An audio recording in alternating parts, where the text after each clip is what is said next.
Uh,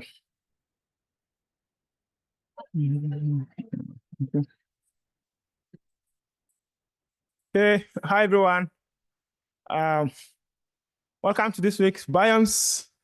Over the last 15 years, the Yale School of Environment has held this weekly seminar series, which was named BIOMES, which has been the school flagship seminar forum for bringing cutting-edge research and impactful work to the community. BIOMES stands for Bridging Issues and Optimizing Methods in Environmental Studies. This week, we are joined by Annalee Newitz. Annalee is a writer about science, culture, and future. They are the author of the 3 novels, The Terraformers, The Future of Another Timeline, and Autonomous, which has won the Lambda Literalist Awards. As a science journalist, they are the author of Stories Are Weapons, Psychological Warfare, and the American Mind, 4 Lost Cities, A Secret History of the Urban Age and Scatter, Adopt and Remember How Human Will Survive a Mass Extinction, which was a finalist for the LA Times Book Prize in Science, and they are the writer for the New York Times and elsewhere, and have monthly column in the New Scientist. They have published in Washington Post, Slate, Scientific American, Ars Technica, the New Yorker, and Technology Review, and among others. They are the co-hosts of the Hugo Award-winning podcast, Our Opinions Are Correct, and have contributed to the public radio shows Science Fridays, On the Media, KQED Forum, and Here and Now. Previously, they were the founder of IO9 and have served as editor-in-chief of the Gizmodo. And so let's welcome Annalee. Annalee, we're super excited having you today, and welcome to YSE BIOMES.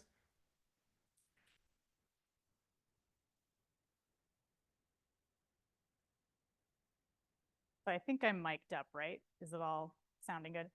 Thank you so much for the kind introduction. I'm really excited to be here to talk to you about the intersection between storytelling and environmental research and science and engineering and policy.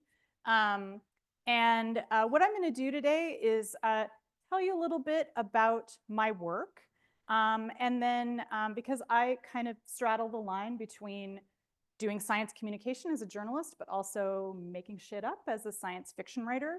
And I want to talk to you about some tools that you might be able to use from storytelling to deal with a big problem that we have right now, which is that in terms of dealing with climate change, in many ways, the science and technology are there. And the big issue is political will and convincing the public to understand why these technologies are important and how they fit into their everyday lives. So that's what I'm hoping to get to today. And I wanted to start by learning how to use this clicker. I wanted to start by talking about something that has really been important to my work, which is thinking about how policy and science, particularly in the area of the environment, are already sort of in the territory of science fiction. If you're doing, for example, predictive modeling, taking data from the past to look at how future environments might evolve, that's kind of science fiction. If you're doing policy, if you're recommending to governments or representatives how to allocate resources for the next 5 years, 10 years, 100 years, that's also applied science fiction. You're saying, we think the world will be a certain way in 50 years. We're really going to need to build our cities differently. And that's really where the rubber meets the road. That's where the story of the future meets the infrastructure and meets the environment. So whether you realize it or not, you actually are all in the process of creating something like science fiction. So basically learning about storytelling, I think, can help you all be better advocates for the environment and better able to talk to a range of people in your fields. So let me tell you a little bit about how I became the odd person that I am now, who's paid to think about the future. Sorry, this is like a silly illustration of me with my books, trying to look really jaunty in a hat. But my background started in academia. I did my PhD in an interdisciplinary field called American Studies, which didn't have a home in any department. So I did it in an English department, but I was kind of combining social science methods with humanities to think about representations of science in the media, and how it was that we grapple with scientific change. And I spent a lot of time in academia sort of wondering about why it was that science was being represented in a lot of kind of horrific ways. And when I graduated and left academia, as some of us do, it does happen, you can do it, I started to work as a journalist and became interested in writing about science and technology. So I started producing representations of science in the media. So I kind of went from theory to practice. And really for the last 20 years, I've been writing for everything from blogs to newspapers to magazines about recent developments in environmental science. I've looked at biotechnology a lot. And lately, over the last several years, I've gotten really interested in archaeology and looking at how humans developed relationships with the environment over deep time. And so I've kind of gone from looking at the 4 billion year view to like the 10,000 year view. So whenever I tell that to people, they're like, wow, that's really old. And I'm like, no, 10,000 years is nothing, okay? Like that, the Mesolithic was yesterday.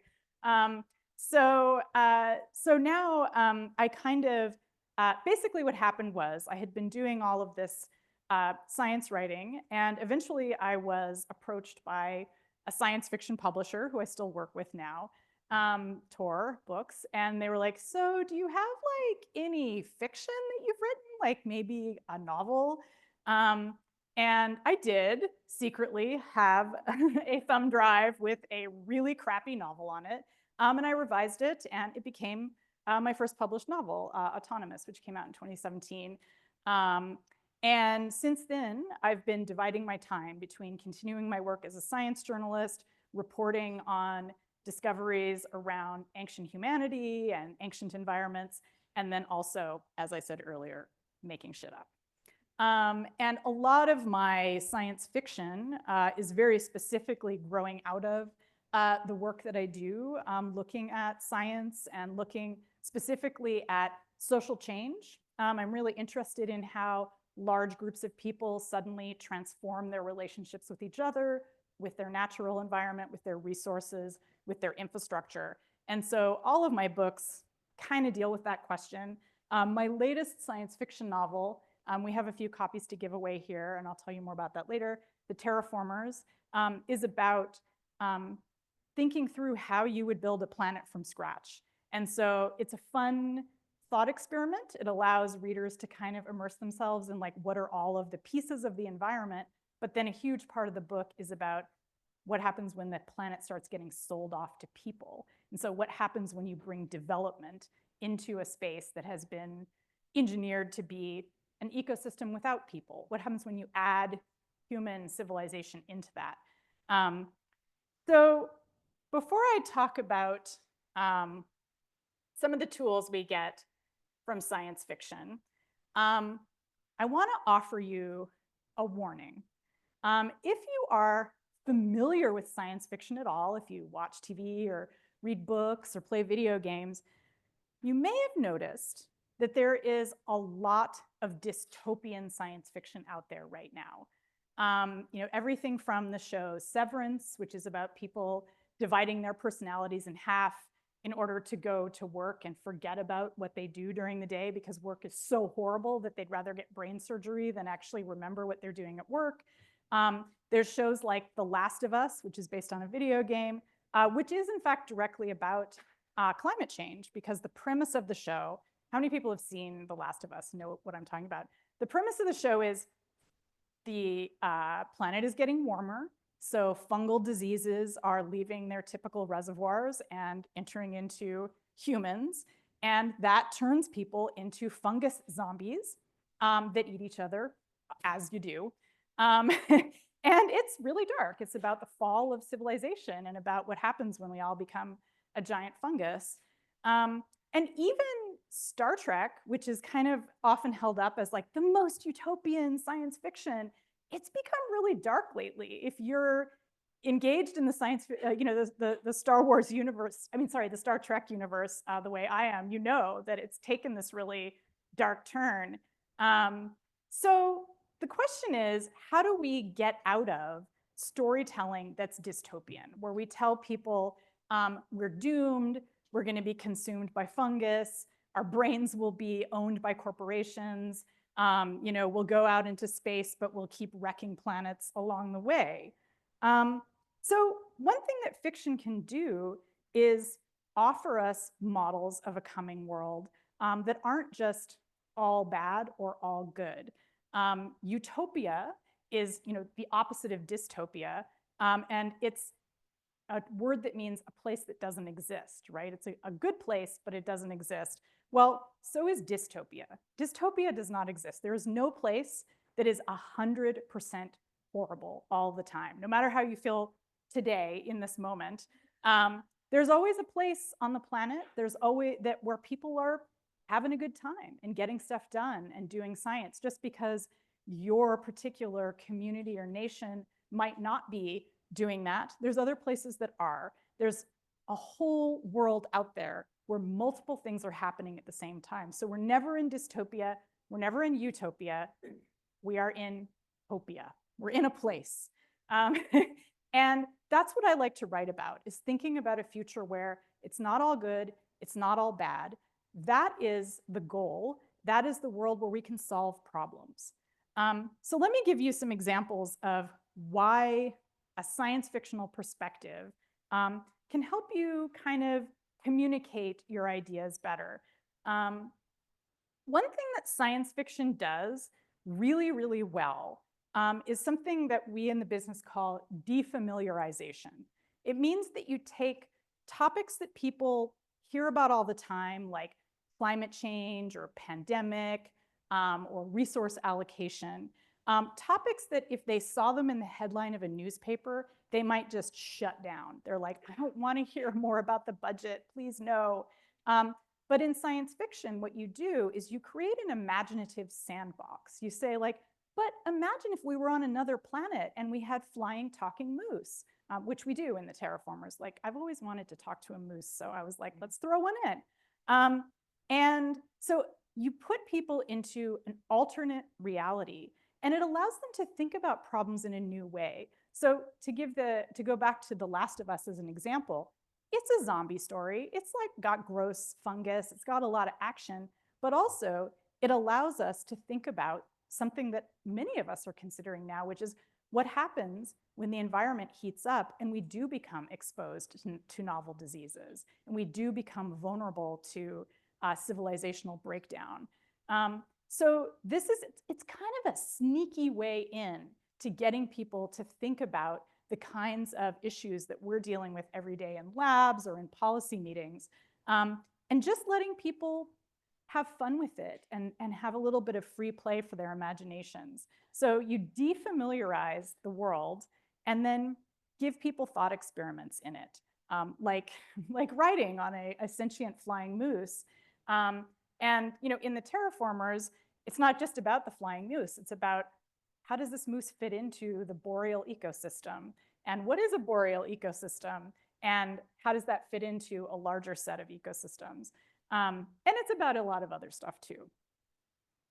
So the other thing I want to really emphasize about science fiction and fantasy and speculative fiction is that they're a reminder that we always live at a moment where we can make many possible choices to enter into many possible worlds.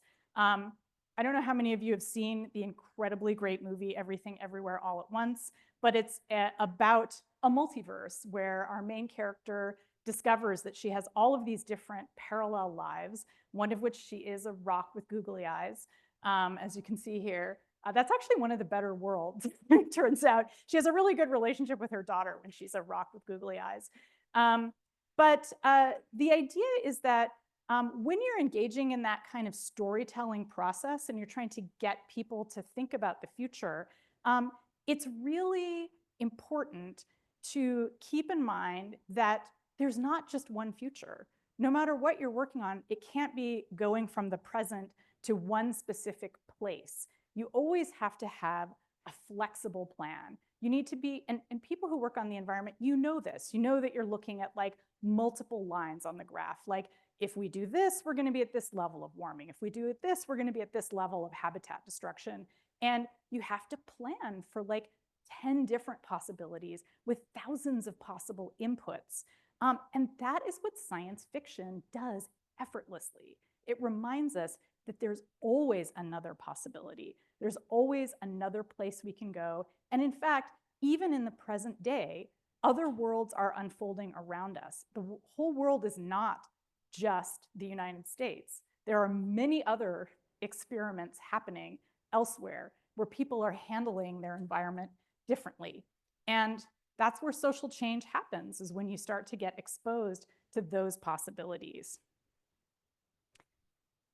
So I want to switch gears and talk about how this kind of can impact actual engineering or policy or scientific practice. How do you put this kind of idea of defamiliarization or many possible worlds like into practice in your work? What does that look like?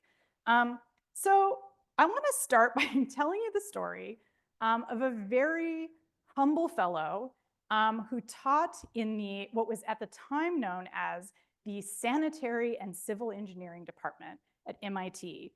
And I came across John Bud Wilbur. Let's just call him Bud. I love it when people have like a quote name in the middle of their name, and it's like Bud or Thumb or something like that. So anyway, Bud, he was really interested in bridge building.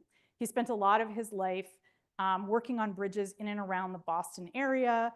He innovated some of the very first wind power in Vermont, where he retired. But I came across him because I'm a nerd and I was looking through old issues of Technology Review, which have now been put online.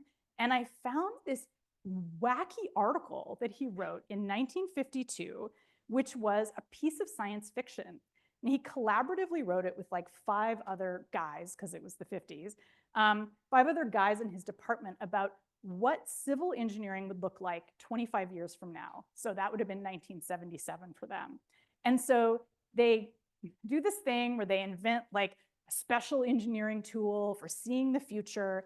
They jump into the future, and he's describing all of this in incredibly elaborate detail. And then they fly around the Earth like a satellite, looking at how the surface of the planet has changed. And they imagine things like sanitation having cleaned up the waterways. They imagine public transit being the dominant way that people experience mobility. They go to Africa immediately, and they see that Africa has become this incredible economic powerhouse and has like all of this high-tech agriculture and manufacturing. They look at sewers. They look, and the sewers are doing really well. There's divided sewer systems, so you don't have water runoff going into your sewer. I'm from San Francisco, where we do have that. It really sucks. So they fixed that in 1977, but not in reality. And they look at all of this stuff, all of these breakthroughs in civil engineering, and then they conclude that civil engineering had contributed to a higher standard of living throughout the world, and thus had helped remove one of the major causes of war. So one of the other things that Bud did, besides build bridges and build windmills, was he lived through 2 world wars. He lived through World War I and World War II. And of course, he also lived through the Korean War and the Vietnam War. But World War II really affected him. He was working as a professor. And during the Cold War that kind of came right after, he was hired to design cement bunkers using novel kinds of cement so so that they would be robust against atomic attack. So this was something that he was being told to do as an engineer, was prepare for everyone to be murdered with giant balls of fire, right? On his mind was, how do we use civil engineering and better infrastructure and clean water to prevent nuclear war? Like, what if we didn't use cement bunkers? Like, what if we didn't start with like the bombs going off? What if we rebuilt the world so that nobody wanted to shoot those bombs off because they had clean water, because they had access to abundant resources, because they had carbon neutral development? And so I think this, to me, really kind of sums up the power of science fictional storytelling, because what he's doing is putting his work into a narrative context. He's saying, listen, yeah, we want clean water because we want to be healthy, but if we can provide these kinds of resources, the end result is no future engineer has to wonder, how do you build a building that's robust against atomic warfare? Like, that is not a thing that civil engineers should be worried about. So again, it's a simple science fictional tale, but it's very powerful because it helps explain to a lay audience, like, why do you want to have better transit? Why do you need all this nice stuff? Because we don't want to murder each other with giant bombs. So that's a really great example. Another example I like to use, and I kind of bring this up all the time because the Emerald 2.2 project, it's a green infrastructure project that's been ongoing for a number of years now. In fact, they just released a new treasure trove of data about it because they've been deploying it. So let me tell you what it is before I tell you the kind of science fictional background about it. So basically, the Emerald 2.2 is a green system for preventing storm surges due to storms that are obviously going to be coming more often due to climate change. It was specifically developed for Boston Harbor by a group of engineers and an architect. And their idea was they didn't want to work with some, gray infrastructure. They didn't want seawalls. They wanted to build something that was green and renewable. So what it is giant bags or knots of biomass, which are growing grasses and seaweed, like growing kind of seaweed grasses underneath and marsh grasses on top. And they're tied together using whatever materials they're going to develop for it, ropes or chains, in a kind of grid pattern. And they dampen wave force. As the waves come in, they kind of go through and past these bags of biomass. And by the time those waves reach the shore, they don't create the storm surge. So I'll show you, I was there a couple of years ago when they were experimenting with an early version of what those biomass bags would look like. This is at the Wave Lab at Oregon State in Corvallis, where they have, it's an incredible facility. If you ever have a chance to go there, it is so badass. They're doing lots of like wave energy conversion stuff there. And they have two big wave tanks where they can, basically create any kind of wave you want, including like a tsunami or just a regular wave. And then it's just laced with instrumentation. So you can get all the kind of physical detail you want. And so what they were doing here, the guy in the water who has hair is Gabe Syrah, who's the architect who worked on this project. And the person in the boat is one of the engineers who is working on it as well. And they're all still working on the project. That's Louisa Wise there in the boat. And what they were doing was they'd created one of these big bags of biomass. The plastic on it was intended to be kind of the grasses, so they could see if the grasses created drag when they were running the waves through. They called this bag of biomass the chungus. So they spent a lot of time basically in the water with the chungus. And what they found, and I was there watching it, it was amazing, that when you started a wave at one end of the tank and you had the chungus kind of in the middle of the tank, it did significantly dampen the wave force. So by the time it gets to the tidal bore at the end of the tank, it was a very different physical structure of the wave. So you can imagine if you had a bunch of these networked together, that it really would have a significant effect. And the idea, of course, is that eventually they grow and they create this beautiful garden. And so you're creating what Gabe Sira calls the emerald tutu, like a frilly green skirt at the edge of the harbor in Boston.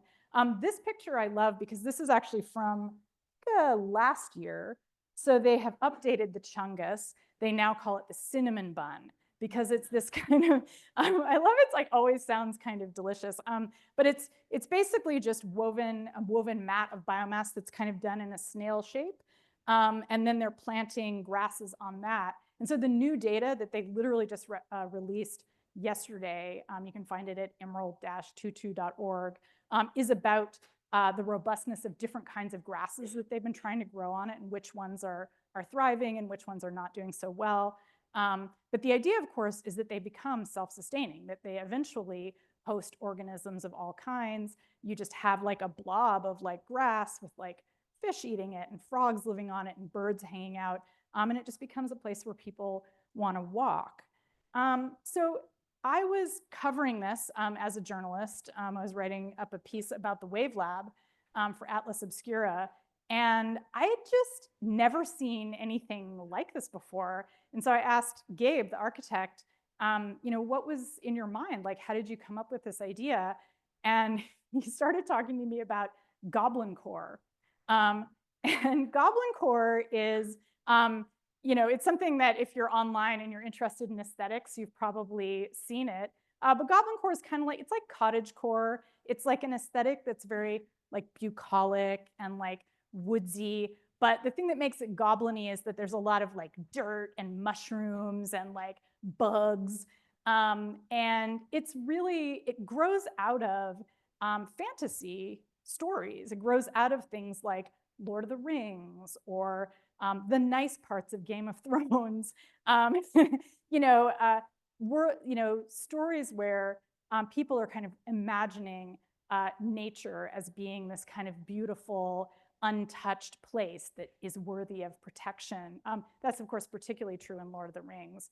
And if you've been watching Rings of Power on Amazon, which I know is controversial, like people don't like it as much, it is directly about climate change and toxins in the environment. We discover that what happened, spoilers, the reason why Sauron, the bad guy, is such a menace isn't just the fact that he has an army of evil orcs, but also that he has caused a volcano to erupt constantly for centuries, which is, of course, doing carbon loading in the environment. And it is changing the environment. We learn very explicitly, like, one of the problems with Sauron is lots of pollution.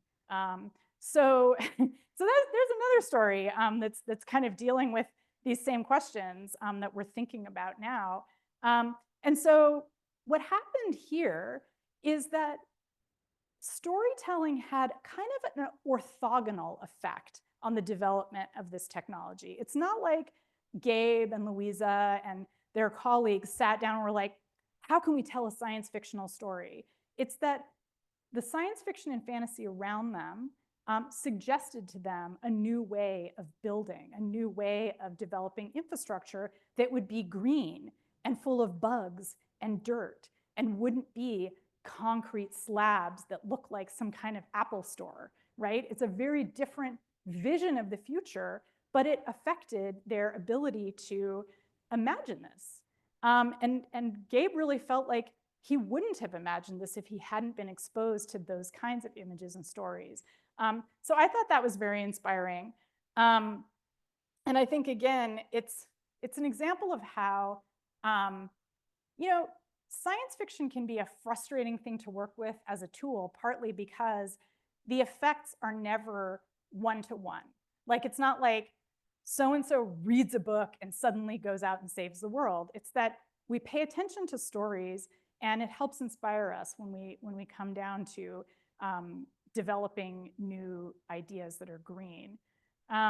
The other thing I want to mention before I finish up is that the thing that I find fascinating about the Emerald Tutu project is that it's very site specific. It's developed for the Boston Harbor. They have been doing recently a few more tests in other coastal areas in Massachusetts. So again, it's still the same kind of ecosystems. It's still the same kind of bathymetry that they're thinking about. And that is so important to any kind of green development. Whenever you're thinking about green energy, green infrastructure, it's never plug and play. It's not like the old fossil fuel model where it's like, here's an engine, stick it into whatever, whee! It's every region is going to have different needs and is going to need different technologies. Like this really is important when you're thinking about energy. Like if you wanted to harvest wave energy or wind energy, you have to site that to a place where you're going to have wind, or you're going to have the right kind of wave environment, or you're going to have to develop devices that can harvest wave energy from a very specific kind of wave environment. So I like the fact that this kind of also picks up on that mini worlds idea that you get from science fiction, that there's no one solution. There's many different solutions. Every place needs its own green solution. And it's easy to forget because we do live in a kind of plug and play world where we want things to just come to us as little commodities. And then we can just automatically put them into any place we want. So I wanted to end by returning to my perspective on science fiction, which is I joke about how it's about making shit up. And I do create a lot of weird things in my books. I already mentioned the talking flying moose, and later in that novel, a cat journalist falls in love with a sentient flying train, which if you've seen My Neighbor Totoro, you know that that's where the cat bus comes from. So deep cut for anime fans. But you know, I also think of science fiction and science journalism as being the cultural wing of the scientific project. The scientific project is not just about people in labs, you know, making new cool stuff. It's also about participating in a cultural idea that the truth is provisional and that we are always open to the idea that new truths can come along and replace the old ideas, and that we always need to be skeptically engaging with anyone who comes along and says they have the perfect answer. And so by creating culture and stories that inculcate that idea, what I really hope to do, and what I think a lot of my colleagues hope to do, is encourage people not just to admire a problem, like how gross that problem is, how fucked up everything is. No, we want to solve those problems. And that's what storytelling can do, is help us think about a way to reach a goal of solving our problems. So thanks for listening, and I hope you'll join me in seeking that goal as well.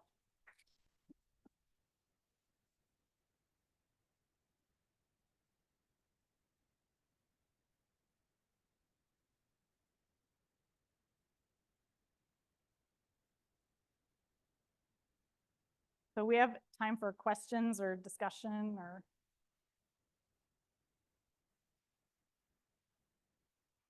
Hi, thank you so much for joining us. I'm really curious about what types of topics in climate or science fiction do you think are underrepresented and would deserve some more exploration and narrative?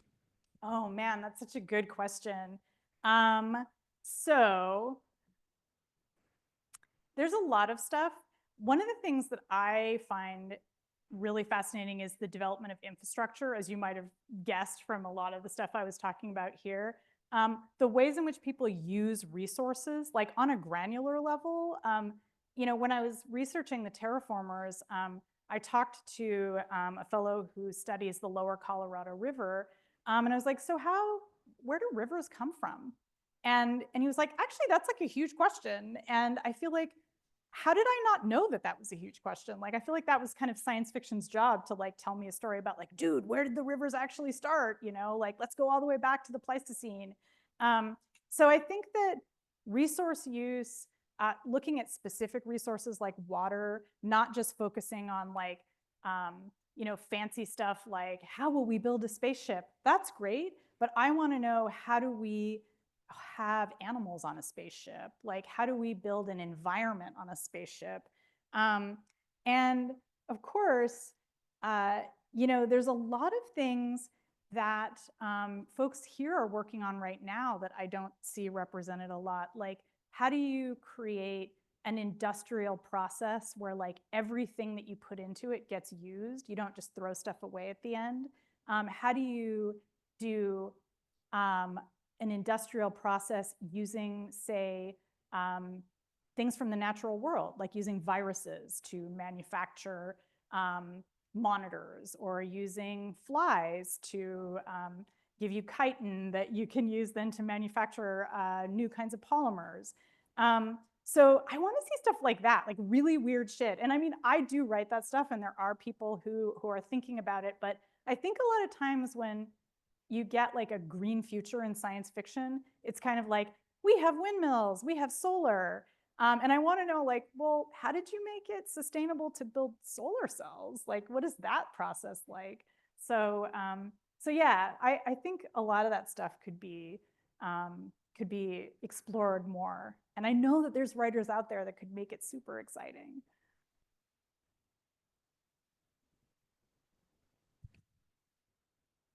Hi, thank you so much. I read your novel, The Terraformers, back in 2023, and I was wondering, since you treat such a huge period of time in that novel, what lessons do you think science fiction has for communicating huge periods of time or massive geographic areas for scientists? Yeah, that's another, I think, I mean, that could be a whole talk in itself. Like, one of the things that is really helpful about science fiction is it does allow us to think in those long-term cycles. It's very hard to explain the carbon cycle to people because everybody's nodding. It's like, people want to hear about, you know, well, what's going to happen in my lifetime? And when you're like, carbon cycle, well, it might be like 1,000 years before we know like what's really going on. So it's in science fiction, we can take readers on those vast temporal distances. And the really key thing that fiction does is it lets us empathize with people who live in those distant futures. So it's not abstract. You're not just like, well, of course there'll be people around in 1,000 years.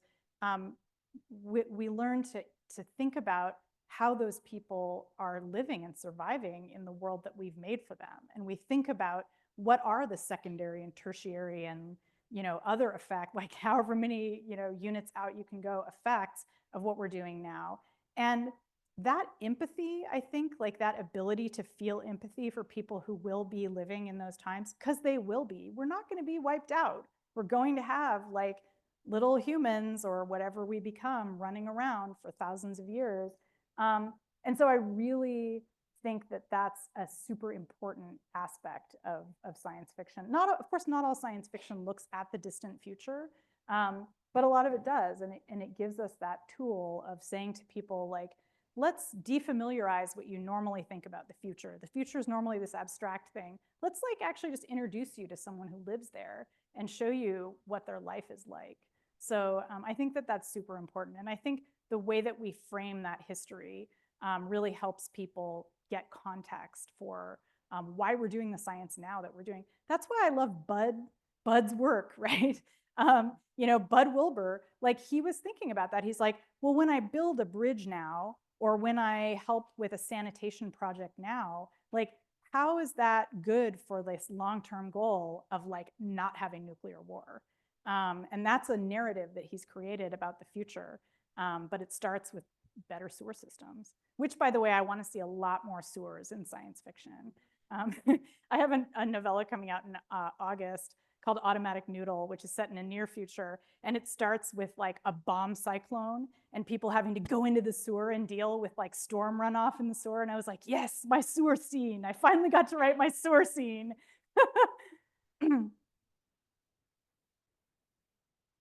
Hi, thank you so much for joining us. I have a short question and a long question. Okay. So the first being, do you have like a piece of science fiction media that you are really loving right now and that you'd recommend?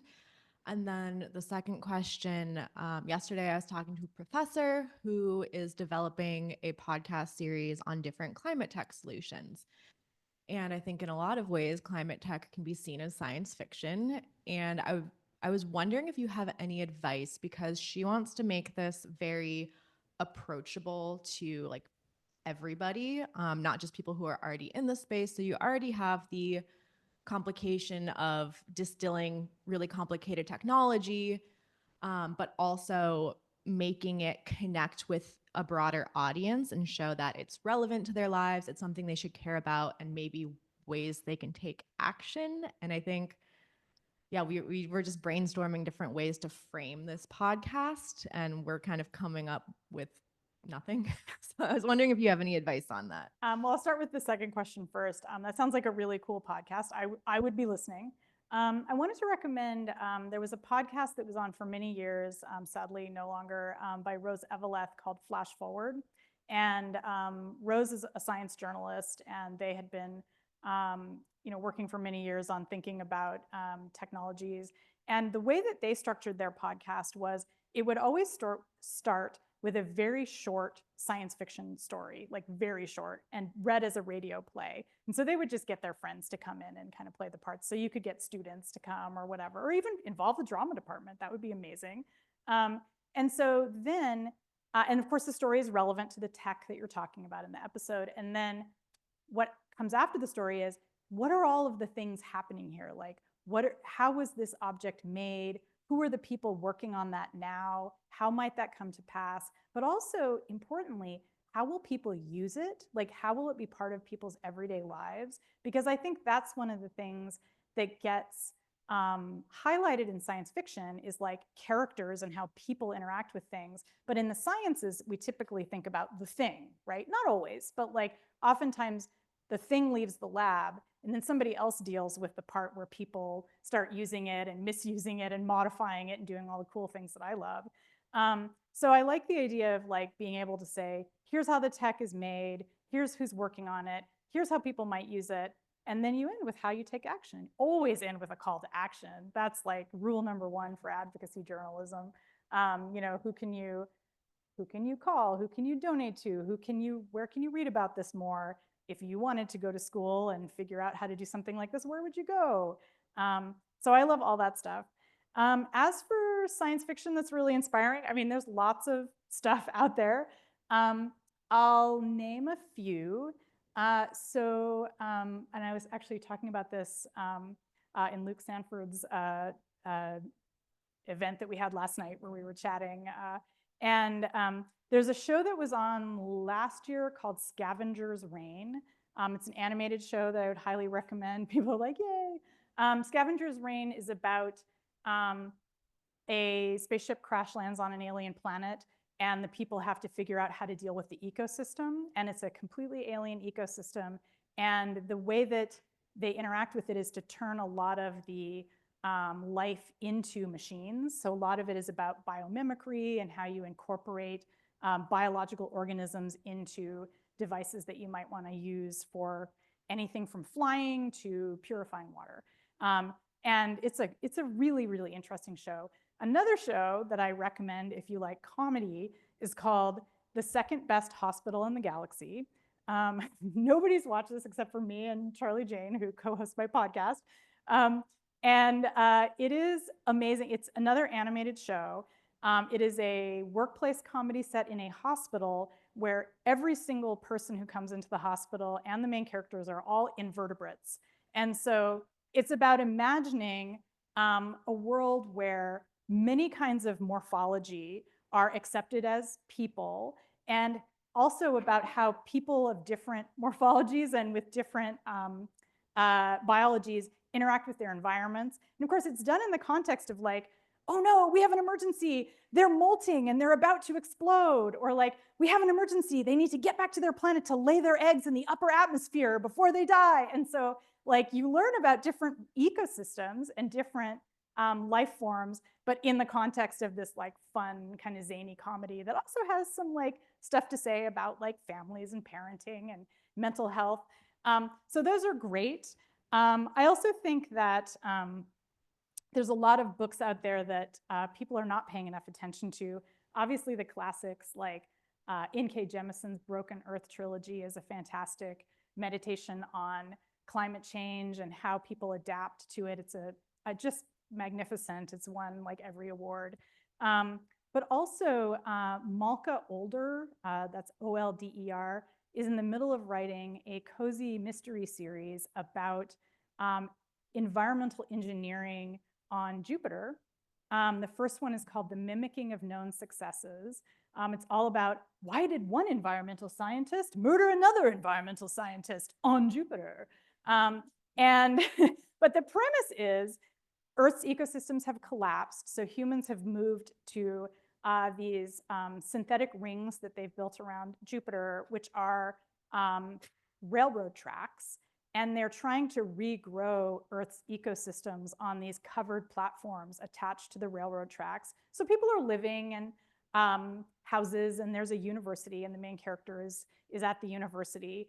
And so it's a thought experiment about how would you have this kind of radical intervention into Earth's ecosystems after a collapse? Like what would happen if you left the planet, rebuilt it, and then came back and reseeded the planet? So that's like one of the big ethical questions they're dealing with in the books, along with the cozy murder mysteries, is what are the ethics around leaving the planet, redeveloping these Earth ecosystems and replanting them? Like maybe we should build different ecosystems. Maybe we shouldn't be going back to Earth. Maybe we should try over somewhere else.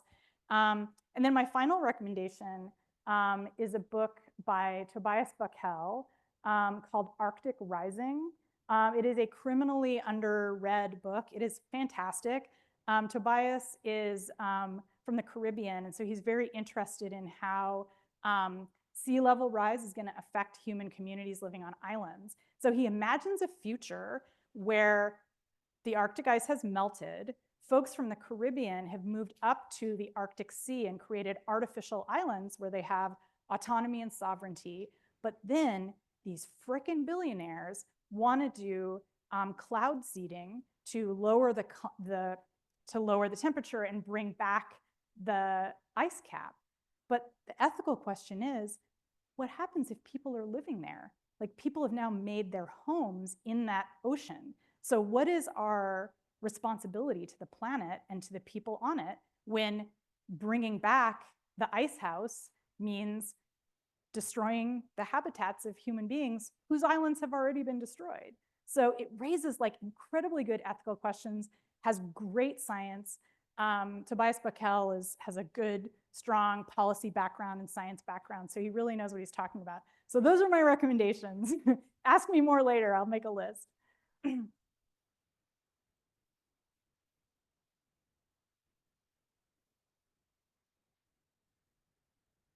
Oh, I'm sorry.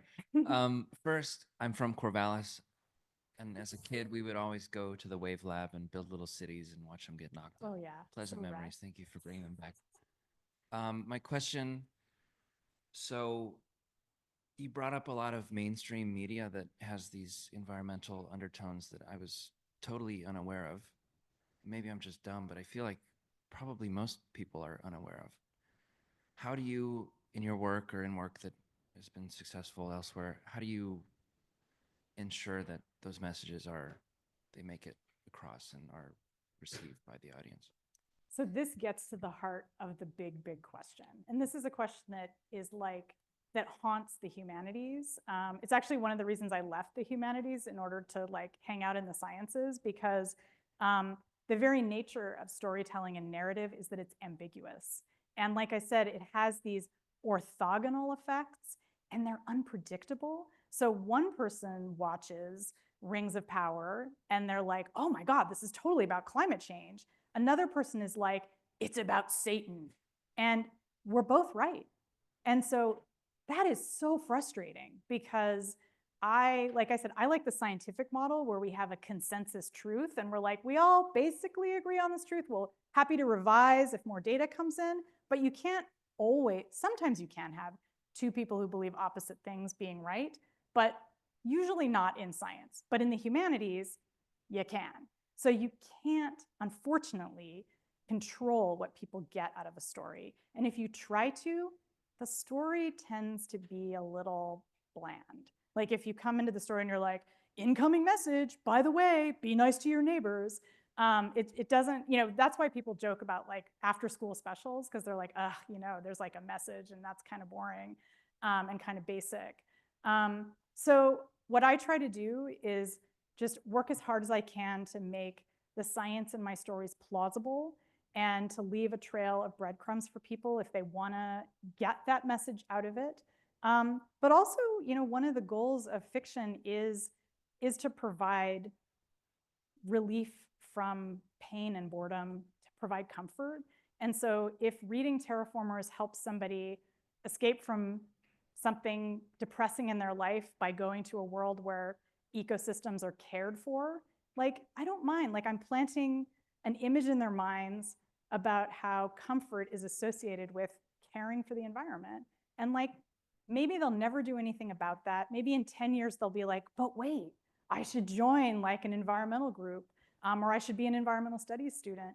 But maybe not. Maybe all they'll get out of the book is like, wow, moose romance. Like, who knew? There is a really great romance arc with the moose, by the way.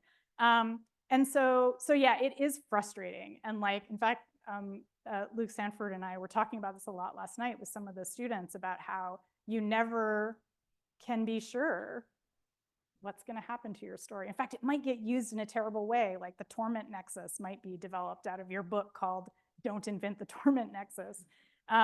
So yeah, unfortunately, there's no good answer.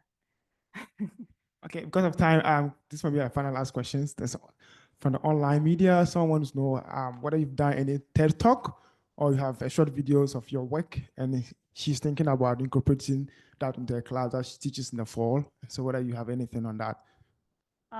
Sorry, the question is like whether I have any stuff online that they can access. Yeah, whether you have any TED Talk or any short video of your work. Yeah, so I do have a TED Talk because, life.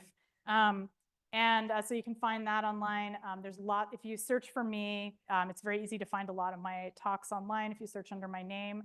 My books are all available in the typical, whatever bookstore you prefer, ilikebookshop.org. Please don't shop from Amazon. I mean, I get money from it, but like, might as well if you have a choice, many possible worlds. You can go to bookshop.org, which sources books to independent bookstores. So you help keep independent bookstores alive. So yeah, that's I'm very, very findable, and my website is AnnaleeNewitz.com, and I put stuff up on there. I wanted to be sure before we end to note that we do have 5 copies of Terraformers to give away. If you would like one, come up to me afterward and tell me why you love public transit or what you love about public transit, and then I will happily give you a book.